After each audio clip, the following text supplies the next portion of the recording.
Hello, Jerry Stewart here with another great Christmas story. I can tell you, this story, well, it gets pretty close to home because the little boy that was lost in this story was me. So listen carefully. I hope you enjoy. The year was 1955. I was 6 years old, the perfect age for a young boy to be caught up in all the magic and wonder of Christmas. We were downtown that day, my mom, my brother, and me, and the streets were literally filled with the Christmas spirit. There were lights and decorations, bells ringing, people singing, and the streets and stores in my big city were filled, overrunning with shoppers. Well, back then there were no indoor malls, so we walked the cold streets from store to store, stepping into those stores that my mother wanted to shop in. And me? I just marveled at all the wonder. With each new window display we passed, I would stop and just stare, with my mom saying, "Come on, Jerry, come on." Well, on such a glorious day, it was too bad that one little boy, so caught up in all the excitement of Christmas, that one little boy became lost in that Christmas crowd. Now, I don't know exactly how it happened. All I remember is 1 minute my mom was there, and the next minute she was gone.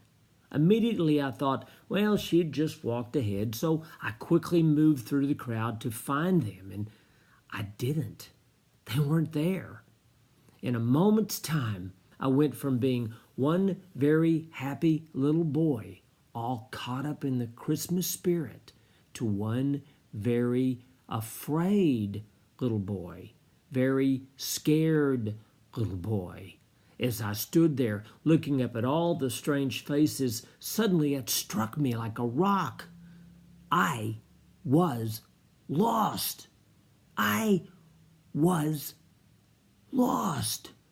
Oh, as I fought to keep my tears from showing, finally, it was no use, and tears began to stream down my little face.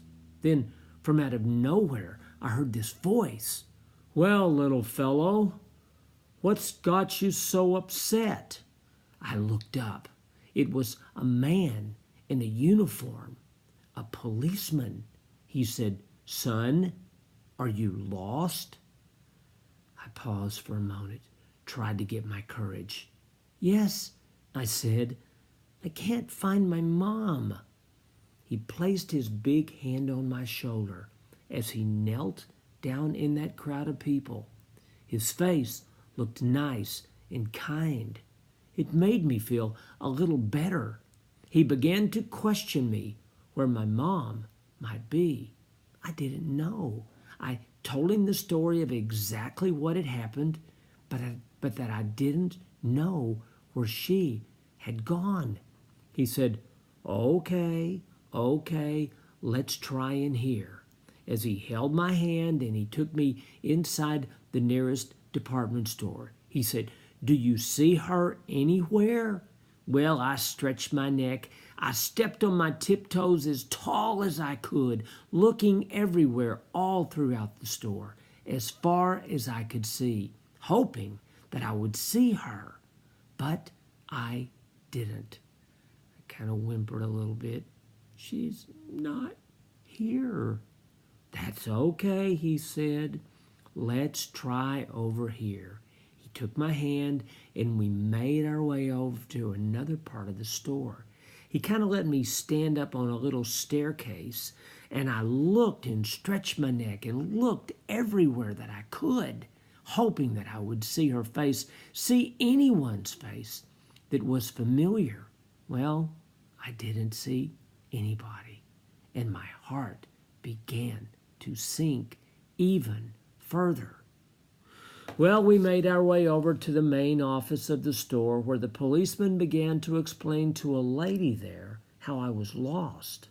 As they talked, I looked, and I looked, hoping to see my mom or my brother. But I didn't. After some discussion, the policeman came to me. He knelt down and told me that the store lady was going to announce over their loudspeaker that I was lost and that my mom would surely hear and come, but that now he had to go. I can tell you, I didn't want the policeman to leave. I felt safe with him being there, but I thought, well, as he walked out of the store, the woman approached me, and he looked back, and I remember wishing so badly that I could, well, stay with him. Well, then he was gone, and I was back alone, sort of. The woman in the store began to announce over the loudspeaker that a little boy named Jerry had blonde hair, that I was lost in the store, and that if my mom or somebody who knew me would come to the little office there. And I waited, and I waited, and as time began to pass, more and more and longer, I began feeling that they would never find me. Each time that office door opened, I stood up in my hopes that my mom would be there, but she wasn't, and the announcing continued. I thought to myself, are they ever going to find me? Or am I going to be, I know, it sounds silly, doesn't it? But I was only 6. Am I ever going to be found? Well, then the door opened, and it was my dad. My dad. And I remember I ran over to him, and I held him really tight. I was found. Well, after a few minutes, finally, I stopped crying. He talked to the store lady. Then we left. As we walked out of the store, I explained to him what had happened and that it sure was lucky that my mom had sent him to that store. But he said, your mom didn't send me. I didn't even know you were lost. I was going to meet you all later at another store. I was on my way there when I stopped here. For some reason, he said, I decided to stop in this store first to maybe do a little shopping. At first, when I heard the announcement, he said, I didn't believe it could be you.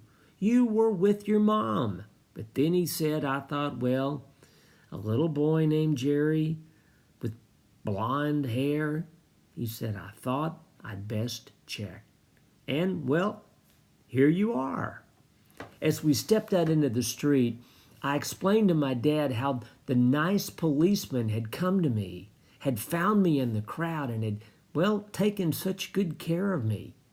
On the streets, both my dad and I looked now for the policeman. I was determined that I wanted to find him because I wanted to tell him how much I appreciated what he had done for me, and I wanted my dad to meet him. Well, he wasn't there. I was disappointed. Well, so what we did was we went over to some of the other police officers and we explained what that policeman looked like. And I said, have you seen him? And they said, no, we don't know which policeman that you're talking about. He hasn't been here. I just looked and I thought, what's going on? He was here. He helped me. Well, my dad took me along, and we finally met up with my mom and my brother, and she was frantic. She hugged me up so tight that I could hardly breathe. It felt good. Then she gave me a long lecture, and interestingly enough, I didn't mind. It felt good to hear her voice. Then I explained to all of them again how that policeman had saved me. But now when we were looking for him, we never saw him. It's like he just disappeared. Well, the rest of that day, I struck really close to my mom, very close. But you know what? As we walked around, I began to wonder, how did that policeman see me in that big crowd of people? And how did he know Which store to take me into? And most of all, what caused my dad to go in to that store? And then I began to wonder. I had heard stories of Christmas angels, and I thought, could that policeman have been an angel? Wow. Well, none of us really knew, but I think maybe we kind of knew that maybe my dad had a little help finding me. You see, angels are still around even today, and they're still doing the work of God today. Wow, what a great story. And maybe a lesson to be learned here. I think we need to realize that sometimes all of the angels that God has, sometimes they get, too busy. Sometimes God may just have one of us do one of the angels' deeds. So maybe we shouldn't spend so much time looking at all of our presents all wrapped up under the tree, wondering what they are. And instead, maybe look around. Maybe find someone that we can be kind to. Maybe find someone that we can give a kind word to. Maybe help the neighbor lady take out her garbage. Or maybe help someone who's old, maybe cross the street. Or maybe be kind to people. The main thing is, at this Christmas time, let us not forget about the peace that Jesus wants to give us, the peace that passes all understanding. Because you see, he is the Prince of Peace. I'm going to be giving you another story the next couple of days. I'm trying to figure out what story it's going to be. But I'll tell you, I got lots of great stories. So, God bless you. See you back soon. Jerry Stewart saying goodbye for now. Bye-bye.